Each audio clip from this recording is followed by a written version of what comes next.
우리는 함께 38장의 말씀, 욥기 38장의 말씀 함께 살펴보고 있습니다. 드디어 하나님께서는 38장 1절의 말씀을 통해서 하나님께서 욥 앞에 나타나시고 하나님의 말씀을 시작하십니다.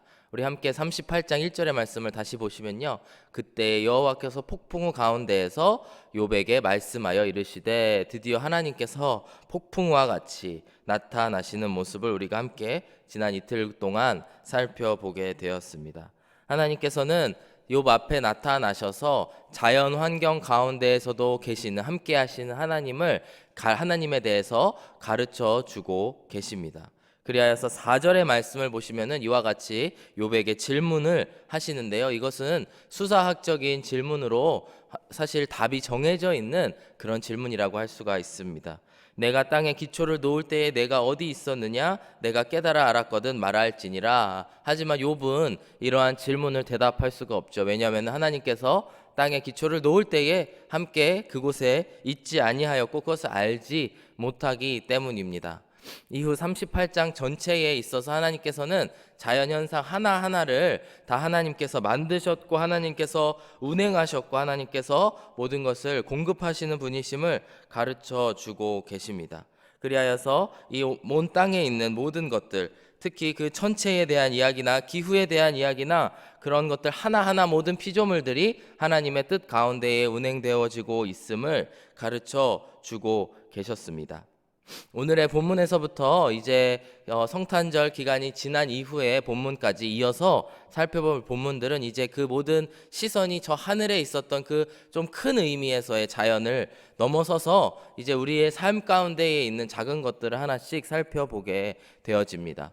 오늘 함께 읽으신 본문의 말씀을 시작으로 총 5쌍의 여러 동물의 무리들에 대해서 말씀을 하시고 그 동물들의 특징, 그 동물들을 하나님께서 어떻게 공급하여 주셨고 은혜를 베푸시는 분이심을 가르쳐 주고 계십니다. 우선 오늘 38장 가장 후반부의 말씀을 보시면요, 사자와 까마귀에 대한 이야기가 나오고 있습니다.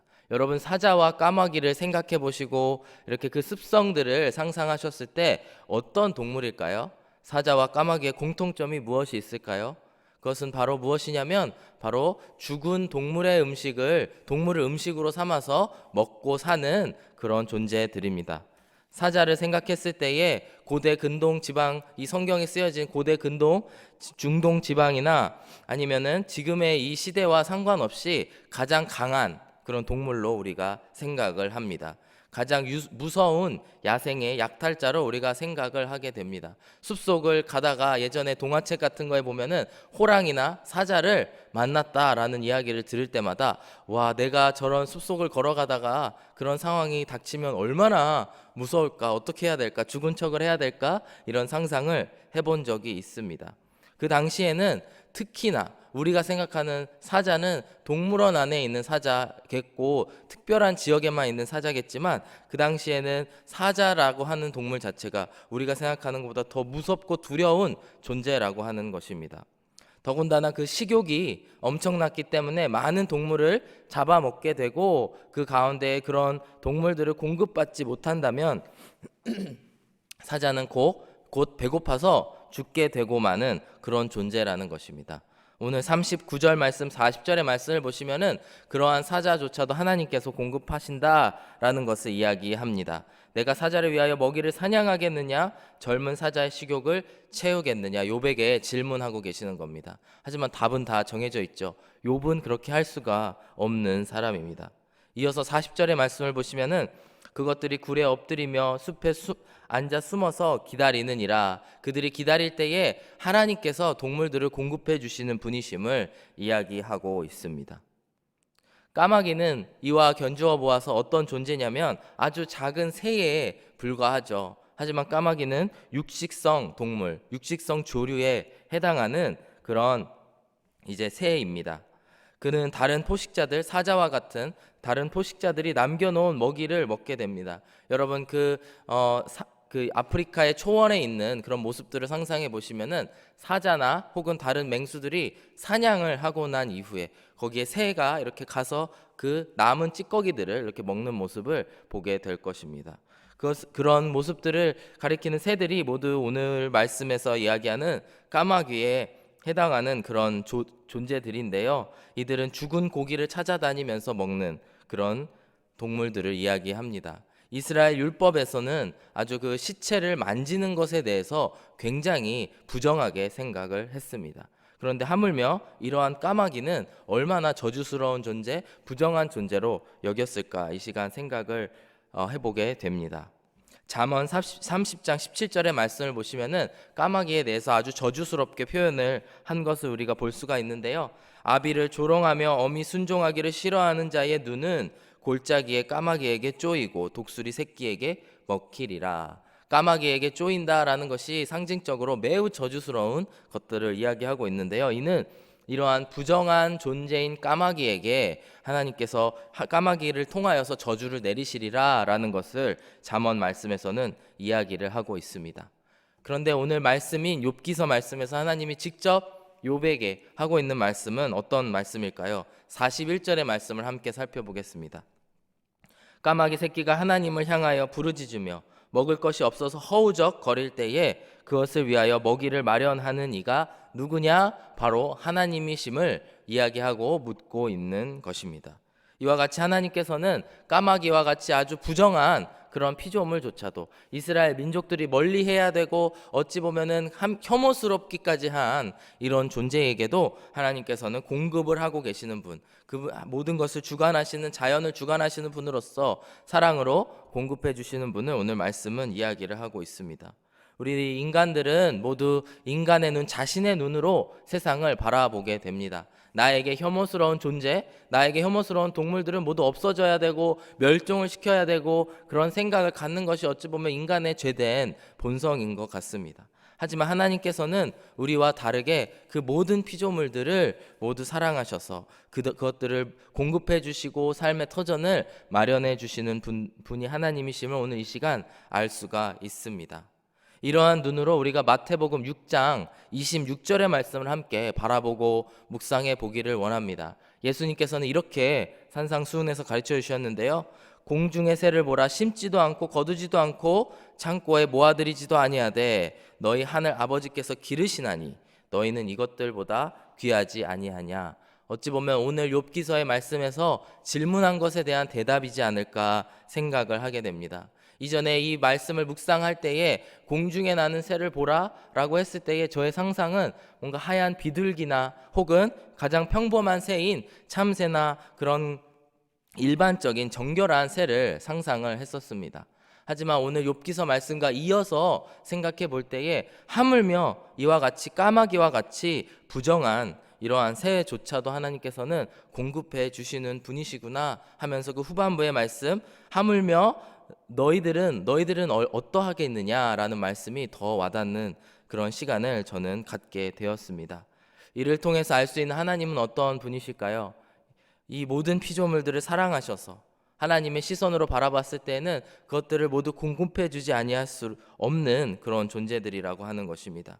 부정한 동물들조차도 하나님께서는 그 생명을 연장시켜 주시고 유지시켜 주시고 공급해 주시는 터전을 마련해 주시는 분이 우리의 하나님이시다라는 것을 이 시간 알 수가 있습니다. 하나님께서는 왜 이 말씀을 욥에게 말씀하셨을까? 묵상해 보기를 원합니다.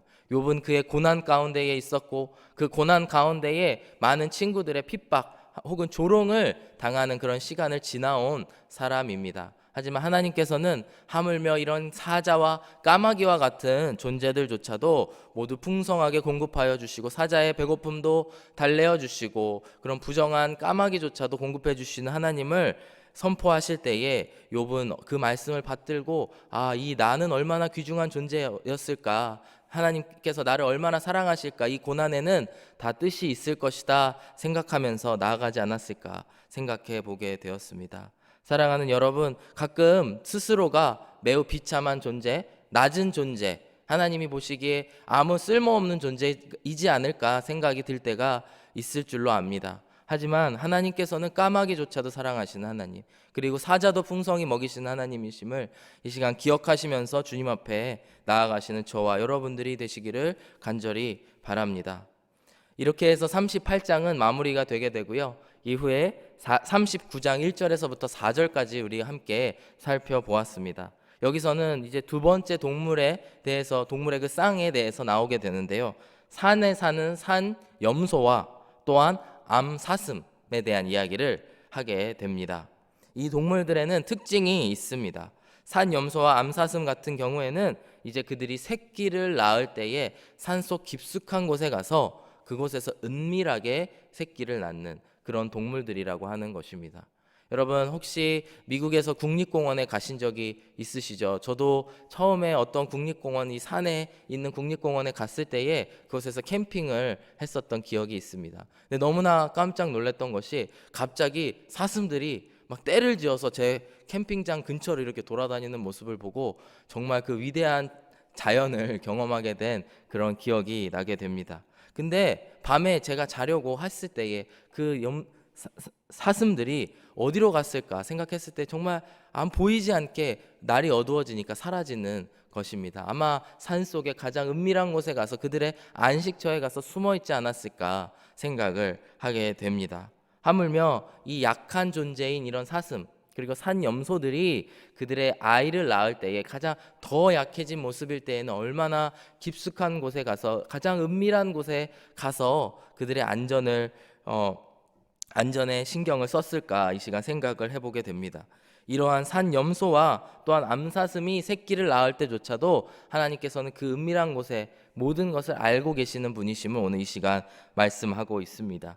39장 1절과 2절의 말씀을 함께 읽어보기를 원합니다. 1절의 말씀에 보시면은 산 염소가 새끼 치는 때를 내가 아느냐, 암사슴이 새끼 낳는 것을 내가 본 적이 있느냐, 그것이 몇 달 만에 만삭되는지 아느냐, 그 낳을 때를 아느냐, 이렇게 말씀을 하고 있습니다. 이것은 모두 다 답이 정해져 있죠. 다 알 수가 없습니다. 가장 은밀한 곳, 가장 숲속에 깊숙한 곳, 사람의 손길이 닿을 수 없는 곳에서 일어나는 일들임을 이야기하고 있습니다. 그럼에도 불구하고 하나님께서 오늘 이야기하시는 것은 뭐냐면 그러한 가장 은밀한 곳에 있는 자연들조차도 하나님께서 모두 아시고 주관하시고 바라보시고 보호하고 계시다라는 것을 오늘 말씀은 이야기를 하고 있습니다. 그리하여져서 그 모든 고난들이 지나간 이후에는 어떤 일이 일어나냐면요, 3절과 4절의 말씀을 보시면 그것들은 몸을 구부리고 새끼를 낳으니 그 괴로움이 지나가고 그 새끼는 강하여져서 빈들에서 크다가 나간 후에는 다시 돌아오지 아니하느니라. 이와 같이 가장 은밀한 곳에서 큰 괴로움을, 그 해산의 고통을 갖고 난 이후에 다시 강하여지는 일들까지 하나님께서는 보호하여 주시고 모든 것을 알고 주관하시는 분임을 이야기하고 계십니다. 이러한 말씀을 바라보면서 욥은 들으면서 어떠한 생각이 들었을까요? 그의 가장 고통스러운 때에도 하나님께서 나를 아셨고 그가 모든 인도해 주시는 분이심을 그 시간 다시 한번 깨달았을 줄로 믿습니다. 이것이 욥에게 얼마나 큰 위로가 되고 큰 정말 하나님의 그 격려가 되었을지 우리가 상상해 보았을 때에 욥과 같이 큰 고난은 아니었을지라도, 욥과 같이 큰 고통을 경험하지는 아니하였을지라도 우리가 가운데 있는 경험하고 있는 크고 작은 일들을 하나님께 내어드리며 믿음으로 나아가는 일들을 우리가 해나가야 된다. 이 시간 함께 생각해보고 다짐하기를 원합니다. 가장 은밀한 곳에 계시는 주님께서 오늘도 우리를 바라보아 주시고 우리를 인도해 주시고 지켜주시는 분이심을 믿습니다. 마태복음 6장의 말씀을 보시면은 이제 가장 은밀한 곳에서 우리를 바라보고 계신 하나님에 대해서 예수님은 말씀을 하고 계십니다. 그리고 그 말씀 가운데에 우리에게 우리가 여러 하나님의 일들을 할 때에 은밀한 중에 계시는 하나님을 바라보면서 하라라고 하는 말씀을 해주십니다. 크게 세 가지의 가르침을 주고 계시는데요. 우리가 구제할 때에도 은밀하게 보고 계시는 하나님께 하고, 또 우리가 기도할 때에, 금식할 때에도 가장 은밀한 곳에 계시는 하나님을 바라보라고 말씀을 합니다. 마태복음 6장 3절과 4절의 말씀을 보시면은 너는 구제할 때에 오른손이 하는 것을 왼손이 모르게 하여 내 구제함을 은밀하게 하라. 은밀한 중에 보시는 너의 하나님께서 갚으시리라. 구제할 때에도 하나님을 바라보아야 되는 것이고, 또 6장 6절에 보시면은 너는 기도할 때에 내 골방에 들어가 문을 닫고 은밀한 중에 계신 내 아버지께 기도하라. 은밀한 중에 보시는 내 아버지께서 갚으시리라 말씀을 하고 계십니다.